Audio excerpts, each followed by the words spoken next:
ఓరుగల్లులో Congress party నాయకులు తలపెట్టిన రైతు సంఘర్షణ సభ విజయవంతమైంది. రాహుల్ గాంధీ రాకతో కాంగ్రెస్ నాయకులలో కొత్త జోష్ వచ్చింది.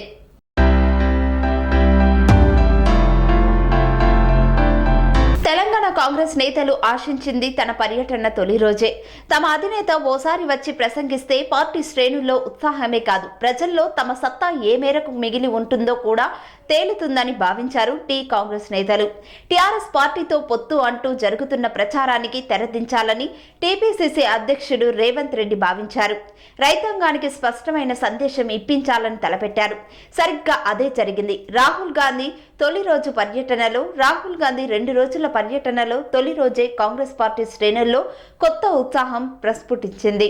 తొలి రోజు కేవలం ఓరుగల్లు సభకే రాహుల్ గాంధీ పరిమితమైన తన ప్రసంగం ద్వారా రైతు కుటుంబాలను పరామర్శించడం ద్వారా ప్రజల్లో ఉత్సాహం నింపేందుకు, పార్టీ తరఫున భరోసా ఇచ్చేందుకు ప్రయత్నించారు. రాహుల్ గాంధీ ఓరుగల్లు సభలో ప్రసంగించారు. కీలక అంశాలను టచ్ చేశారు.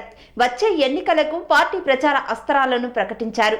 ముఖ్యంగా రైతు సంఘర్షణ సమితి అనే పేరిట నిర్వహించిన సభా వేదిక నుంచి తెలంగాణ రైతాంగాన్ని ఆకట్టుకునేందుకు రాహుల్ గాంధీ యత్నించారు. ముఖ్యంగా వరంగల్ డిక్లరేషన్ పేరిట తెలంగాణ రైతులకు ఉపయోగపడే అంశాలను ప్రస్తావించారు. కర్షకులకు రుణ భారాన్ని తగ్గించేందుకు 2 లక్షల రూపాయల వరకు రైతు రుణాలను మాఫీ చేస్తామని ప్రకటించారు. మరో అడుగు ముందుకేసి కనీస మద్దతు ధర ఇస్తామని, 15,000 రూపాయల మేరకు ప్రతి రైతుకు నేరుగా నగదు సాయం అందించేలా వరంగల్ డిక్లరేషన్ అంశాలను రాహుల్ గాంధీ తన ప్రసంగంలో ప్రధానంగా ప్రస్తావించారు. తాము ప్రకటించింది కేవలం డిక్లరేషన్ మాత్రమే కాదని, ఇది పార్టీ తరఫున ఇస్తున్న గ్యారంటీ ఫారం అని ఉద్ఘాటించారు. తమ డిక్లరేషన్ ను రాష్ట్రంలో ఉన్న ప్రతి రైతు చదవాలని, ప్రతి అక్షరానికి కాంగ్రెస్ పార్టీ తరఫున తాను గ్యారంటీ ఇస్తున్నానని రాహుల్ గాంధీ ప్రకటించారు. తెలంగాణ రైతులు ఆశించింది తాము సాధించుకున్న స్వరాష్ట్రంలో జరగలేదని, కాంగ్రెస్ పార్టీ అధికారంలోకి వస్తే తెలంగాణ రైతాంగాన్ని బలోపేతం చేస్తామన్నారు. రైతులను, ప్రజలను ప్రసన్నం చేసుకునేందుకు యత్నించిన రాహుల్ గాంధీ పార్టీ శ్రేణులకు కూడా చాలా స్పష్టంగా ఓ అంశాన్ని కుండబద్దలు కొట్టారు. తెలంగాణ రాష్ట్రాన్ని పూర్తిగా నష్టం చేసిన వారితోనూ, రాష్ట్రాన్ని లూటీ చేసిన వారితోనూ, రాష్ట్ర ప్రజలను మోసం చేసిన వారితో ఎలాంటి ఎన్నికల ఒప్పందం ఉండదని తేల్చేశారు. ఏ పార్టీతో అయినా పొత్తు ఉంటుందని ఏ కాంగ్రెస్ నేత అయినా మాట్లాడితే వారిని పార్టీ నుంచి వెంటనే బహిష్కరిస్తామని హెచ్చరించారు. పార్టీలో ఎంత పెద్ద నాయకుడైనా పొత్తు గురించి మాట్లాడితే పార్టీ నుంచి వెలివేస్తామని తేల్చేశారు. టీఆర్ఎస్ పార్టీతో ఎవరైనా పొత్తు కావాలని కోరుకుంటే వారు కాంగ్రెస్ పార్టీలో ఉండవద్దునని, అయితే గులాబీ దళంలో చేరాలని లేదా బీజేపీలో చేరవచ్చునని కూడా సలహా ఇచ్చారు రాహుల్ గాంధీ. సొంత బలం మీద నమ్మకం లేని వ్యక్తులు కాంగ్రెస్ పార్టీకి అవసరం లేదని చెప్పేశారు. టీఆర్ఎస్ పార్టీతో విధానపరమైన విభేదాలున్నాయి. నేరుగా ఆ పార్టీని ఓడించి కాంగ్రెస్ ప్రభుత్వాన్ని ఏర్పాటు చేస్తామన్నారు. అదే సమయంలో తెలంగాణలో ప్రధాన పోటీ టీఆర్ఎస్, కాంగ్రెస్ పార్టీల మధ్య ఉంటుందని చెప్పారు. తెలంగాణ ప్రజలను, మరీ ముఖ్యంగా యువతను, ఉద్యోగులను నష్టం చేసిన, అవినీతికి పాల్పడిన వారిని వదిలేది లేదని రాహుల్ గాంధీ హెచ్చరించారు. అవినీతికి పాల్పడిన వారి వెంట పడేందుకు త్వరలో తమ ఆధ్వర్యంలో ఏర్పడే ప్రభుత్వం పని చేస్తుందని అధికార టీఆర్ఎస్ పార్టీకి వార్నింగ్ ఇచ్చారు. వచ్చే ఎన్నికల్లో పార్టీ తరఫున కష్టపడిన వారికి, పని చెయ్యని వారికి టికెట్లు ఇవ్వబోమని చెబుతూ పార్టీ నాయకులను ఖచ్చితమైన సందేశం ఇచ్చారు. ప్రజల పక్షాన పోరాటం చేయని ఏ వ్యక్తికి టికెట్ ఇచ్చే ప్రసక్తే ఉండదని చెప్పడం ద్వారా పార్టీ వర్గాలకు స్పష్టమైన సందేశం ఇచ్చారు. ఈ విషయంలో ఎంత సీనియర్ నేతలైనా ఉపేక్షించే ప్రసక్తి లేదన్నారు. తెలంగాణ ప్రత్యేక రాష్ట్రం ఏర్పాటు కేవలం కాంగ్రెస్ పార్టీ వల్లనే జరిగిందన్న సందేశాన్ని పదే పదే చెప్పుకునేందుకు రాహుల్ గాంధీ ప్రయత్నించారు. తెలంగాణ అభివృద్ధికి తన అవసరం ఎప్పుడు వచ్చినా తరలి వచ్చేందుకు, ప్రజల పక్షాన నిలబడేందుకు తాను సిద్ధమని చెప్పుకున్నారు రాహుల్. తెలంగాణ అంశాలను ఏ మేరకు ప్రస్తావించారో అదే స్థాయిలో పార్టీ విధానపరమైన అంశాలను కూడా బహిరంగ సభ వేదికగా వెల్లడించారు. ఏ పార్టీతోనూ పొత్తు ఉండకూడదని తేల్చేశారు. అదే సమయంలో టీఆర్ఎస్, బీజేపీల మధ్య లోపాయికారి ఒప్పందం ఉందని ఆరోపించారు. మోదీ ప్రభుత్వం తెచ్చిన ప్రతి చట్టానికి టీఆర్ఎస్ మద్దతు ఇచ్చిందంటూ ఆ 2 పార్టీల మధ్య అవగాహనకు అదే నిదర్శనమన్నారు. రాహుల్ గాంధీ తన తొలి రోజు పర్యటనలో వచ్చే ఎన్నికల ప్రచారానికి శ్రీకారం చుట్టినట్లయింది.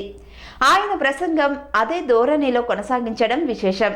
రైతుల కోసం ప్రత్యేక డిక్లరేషన్ ప్రకటించిన రాహుల్ తన నెక్స్ట్ పర్యటనలో ఆదివాసీల ప్రధాన సమస్య అయిన రిజర్వేషన్ డిమాండ్పై స్పష్టత ఇస్తానని చెప్పారు.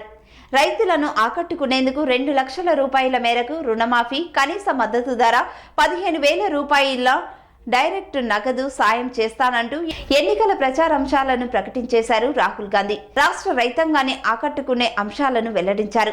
అదే సమయంలో పార్టీ నేతలకు 2 అంశాలపై ప్రజల సమక్షంలో క్లారిటీ ఇచ్చారు. పొత్తుపై తేల్చేశారు. కష్టపడితేనే పార్టీ టికెట్టు అని కుండలు బద్దలు కొట్టారు. మొత్తానికి టీపీసీసీ అధ్యక్షుడు రేవంత్ రెడ్డికి వచ్చే ఎలక్షన్లో పూర్తి స్వేచ్ఛనివ్వనున్నట్లు రాహుల్ పరోక్షంగా హింట్ ఇచ్చారు.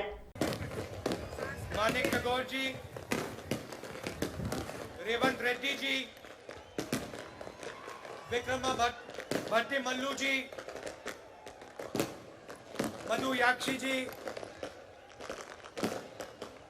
दामोदर नरसिम्हा जी, जन्ना रेड्डी जी, पोन्नला जी, शाबिर अली जी, जीवन रेड्डी जी, उत्तम रेड्डी जी, मोहम्मद अजहरुद्दीन जी, जग्गा रेड्डी जी, भाइयों और बहनों, कांग्रेस के हमारे प्यारे कार्यकर्ता, प्रेस के हमारे मित्रों, आप सबका यहां बहुत बहुत स्वागत, नमस्कार। ये जो आपका प्रदेश है, नया प्रदेश है, तेलंगाना, ये आसानी से नहीं बना था। इस प्रदेश को बनाने के लिए तेलंगाना के युवाओं ने, तेलंगाना के माता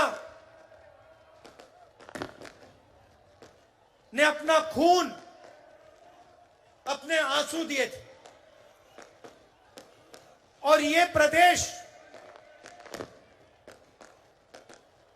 किसी एक व्यक्ति के लिए नहीं बना था, ये एक सपना था, तेलंगाना के जनता का सपना था।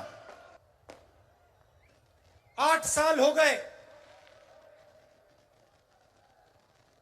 मैं आपसे पूछना चाहता हूं, तेलंगाना का जो सपना था, प्रगति का सपना, उस सपने का क्या हुआ? पूरा तेलंगाना देख सकता है कि एक परिवार को जबरदस्त फायदा हुआ, मगर मैं आपसे पूछना चाहता हूं, तेलंगाना की जनता को क्या फायदा मिला? क्या आपको रोजगार मिला?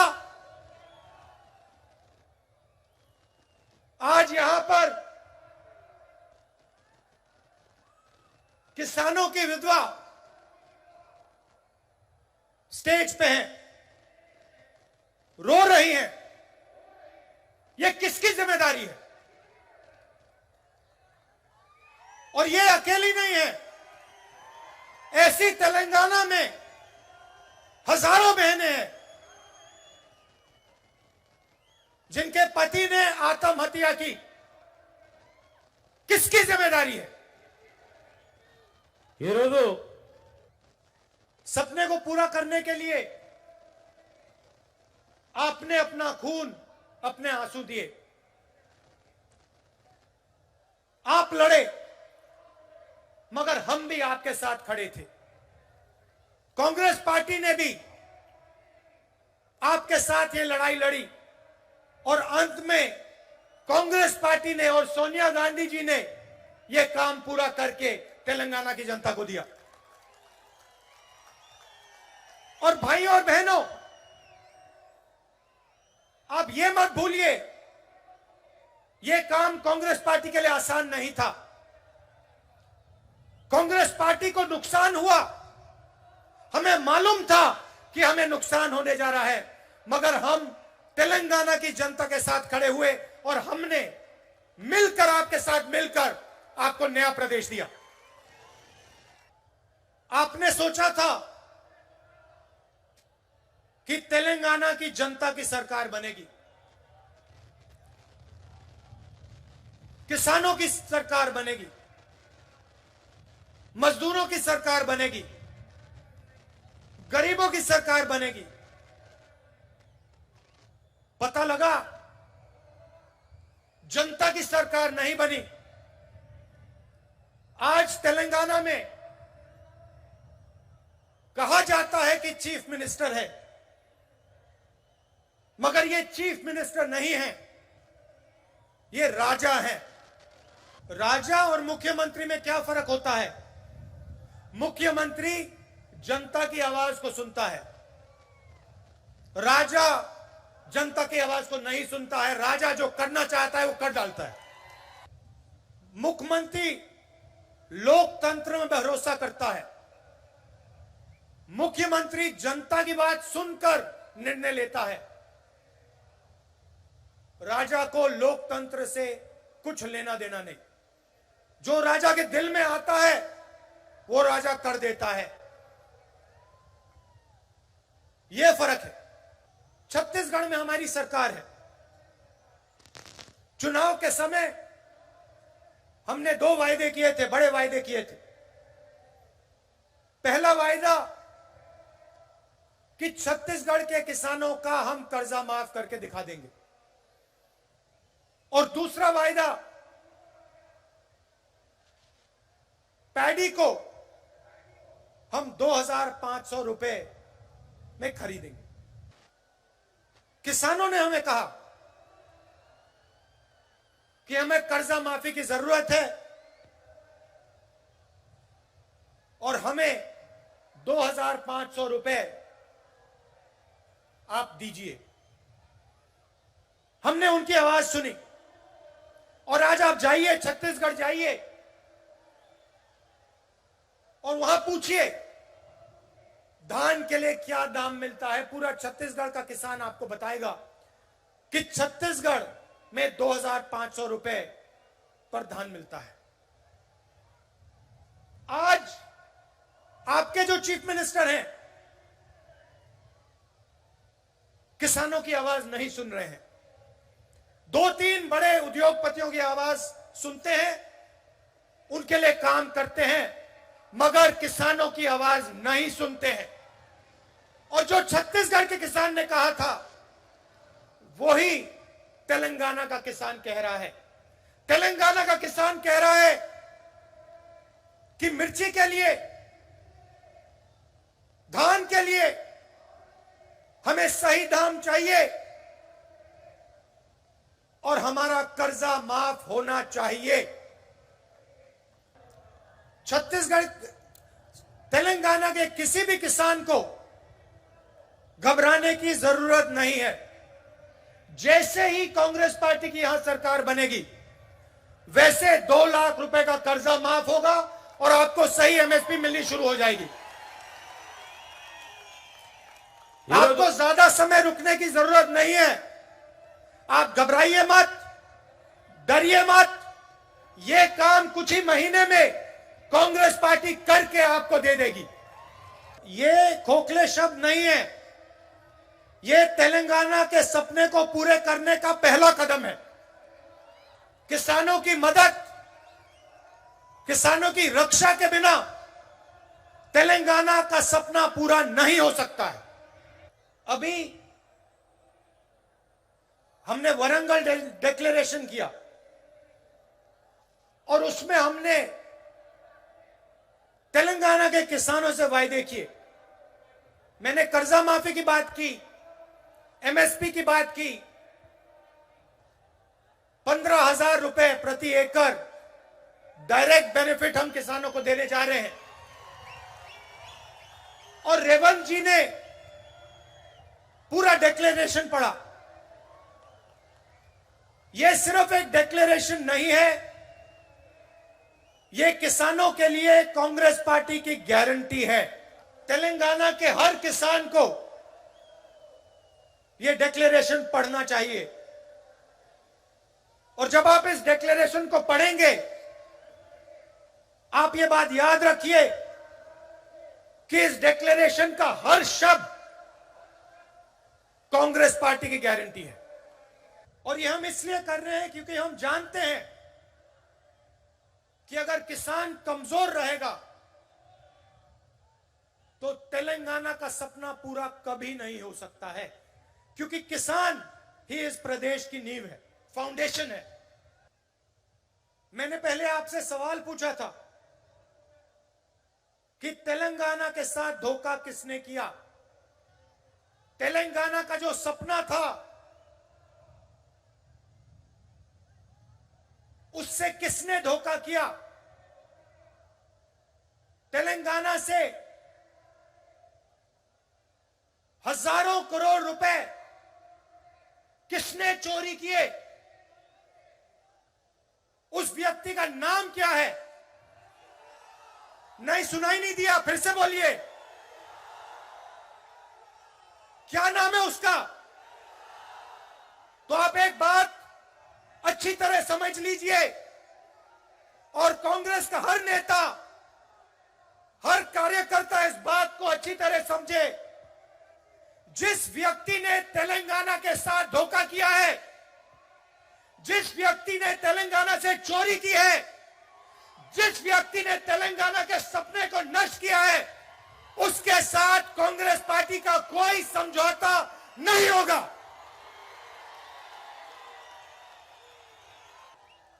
और अगर यह सवाल आज के बाद किसी भी कांग्रेस नेता ने उठाया, उसको हम कांग्रेस पार्टी से बाहर कर देंगे।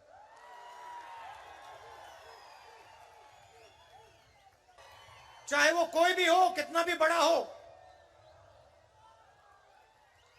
उसको हम पार्टी से बाहर कर देंगे। आप अगर किसी भी कांग्रेस पार्टी के नेता को टीआरएस से समझौता करना है तो या वो टीआरएस में चला जाए या फिर बीजेपी में चला जाए।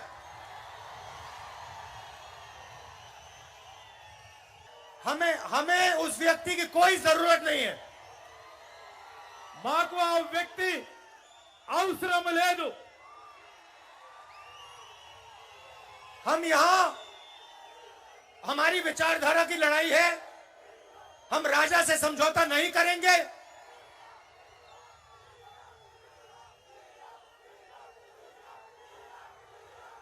हम टीआरएस को चुनाव में हराएंगे,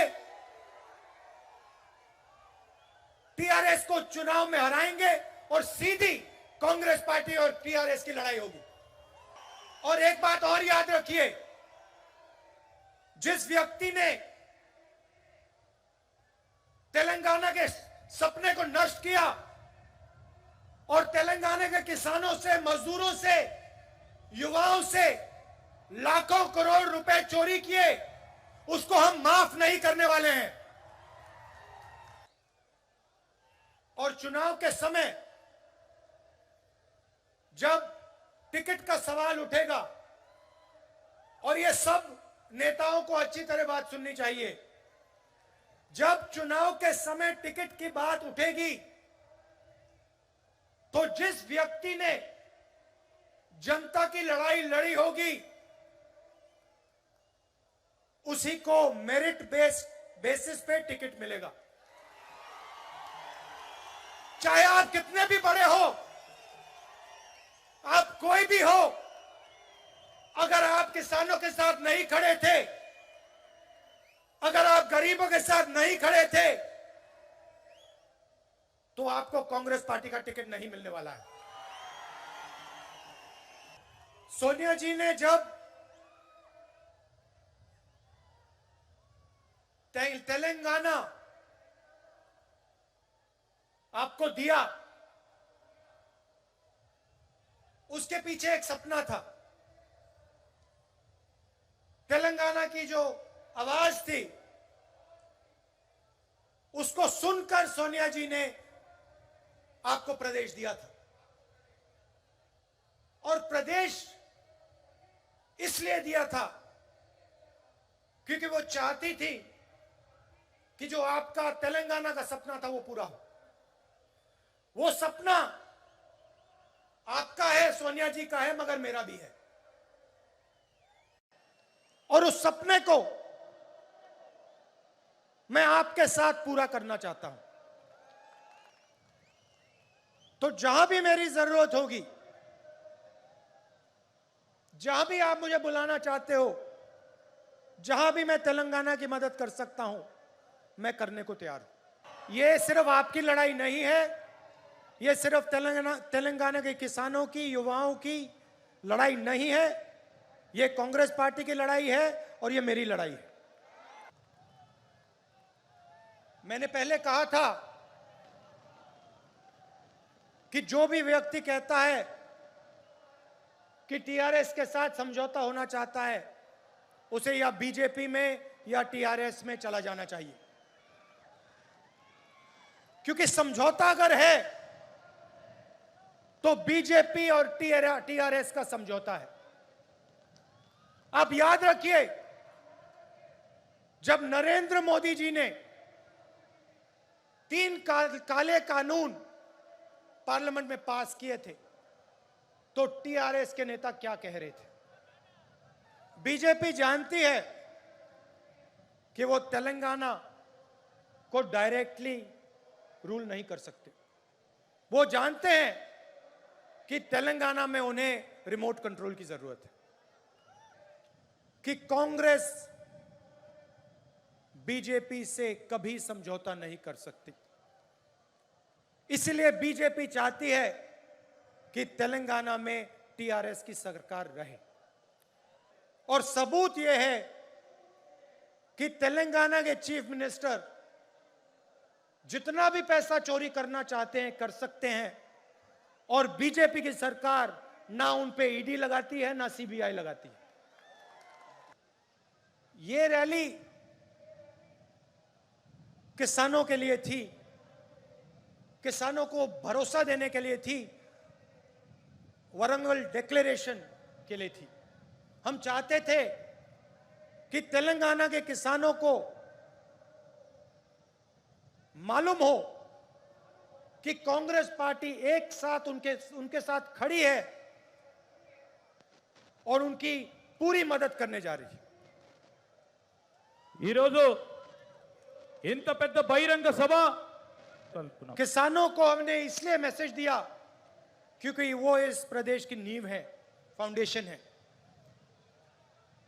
अगली रैली में हम आदिवासियों को ऐसा ही मैसेज देना चाहते हैं, और उनकी जो लड़ाई है,